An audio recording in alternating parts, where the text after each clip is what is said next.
මේ කෑම මදි නම් ලැජ්ජාවෙන් ඉඳලා බෙදා ගන්න. මේ ගොඩාක් කරන් නිකන් අර පන්සල් වගේ බෙදා ගන්න එපා මං කියන්නේ. හරි චූට්ටක් බෙදාගෙන ඒක කාලා මදි නම් විතරක් බුෆේ එකෙන් බෙදා ගන්න. නැත්තම් ඔයාලගේ නමර බෙදනවා ගැත වෙන්නේ. ඒකට ඔයාගෙන මොනවද හිතනවා. එහෙම කැමති නැහැ නේ වන්නේ. ඔයාලකින් ඔයාලගේ ආත්මගත පරිශ්‍රම වෙන්නේ. ඔයාලකින් එතන ගන්න විදිහට කැම්බියම් කන්න. හැම දෙයකටම මම කියන වෙනස් කියලා එක. ඒකින්ද මම දැන් පොඩ්ඩක් බෙදාගත්ත තව ටිකක් කන්න හිතනවා මට.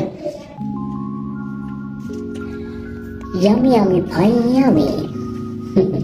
That's how I know it. Stay there.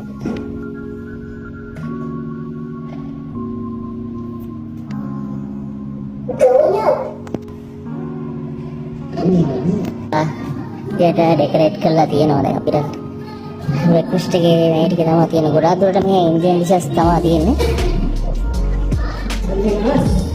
ඉතින් තියෙනවා puri bhaji, grilled tomato, ghee rice, grilled potato, hot chicken, meatballs, boiled egg, මේ salad කොන එකක් තියෙනවා විදිහට. මම ටේබල් එකට ගිහිල්ලා කතා කරමු. ඉතින් guys ඔන්න විදිහට තමයි බෙදාගත්ත ඉන්දියන් dishes මොකද ඇත්තටම අපි ශ්‍රී ලංකන් කනින්දා ශ්‍රී ලංකන්ම කන්න බෑනේ. මේ ඊට පස්සේ මොකද ටික තමයි බෙදාගත්තා cornflakes එහෙම තියෙන cornflakes කන්න බෑ මොකද මේලා ඇත්තට ගොඩක් බඩගිනි. ඉතින් මම එකවරම මේ ghee rice එකක් ගත්තා සහ මේ පූරි ගත්තා. මේ බජි ටිකක් ගත්තා.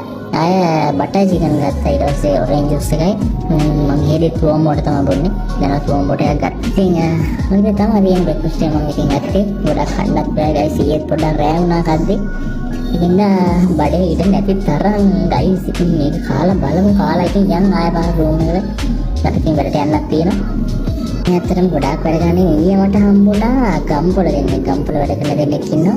එයාලා මට කතා කරලා ගියේ මේ අනිත් ඔක්කොමලා පිලිපින් ඉන්දියන් බංග්ලාදේශ් ඔය වගේ කට්ටිය තමයි ඉන්නේ වැඩ කරන්න.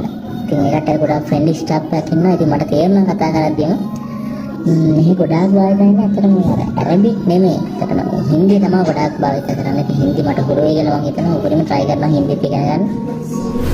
මේ කෑම මදි නම් ලැජ්ජාවෙන් ඉඳලා බෙදා ගන්න. මේ ආකාර නිකන් අර පන්සල් වගේ බෙදා ගන්න එපා මං කියන්නේ. හරි චූට්ටක් බෙදාගෙන ඒක කාලා මදි නම් විතරක් බුෆේ එකෙන් බෙදා ගන්න. නැත්තම් ඔයාලගේ නමර බෙදනවා ගැත වෙන්නේ. ඒකට ඔයාගෙන මොනවද හිතනවා. එහෙම කැමති නැහැ නේ වන්නේ. ඔයාලකින් ඔයාලගේ ආත්මගත පරිශ්‍රම වෙන්නේ. ඔයාලකින් එතන ගන්න විදිහට කැම්බියම් කන්න. හැම දෙයකටම මම කියන වෙනස් කියලා එක. මම දැන් පොඩ්ඩක් බෙදාගත්ත තව ටිකක් කන්න හිතනවා මට. කෑම නම් ගහයි. ස්පයිස් ඔම්ලට් එකක් දාගත්තා. මොකද පොඩි ළමයි එවැනි චීස් ඔම්ලට් කන්නේ නැද්ද? චීස් ඔම්ලට් එතකොට මේ බොයිල් එග් මේ ගුරුසයි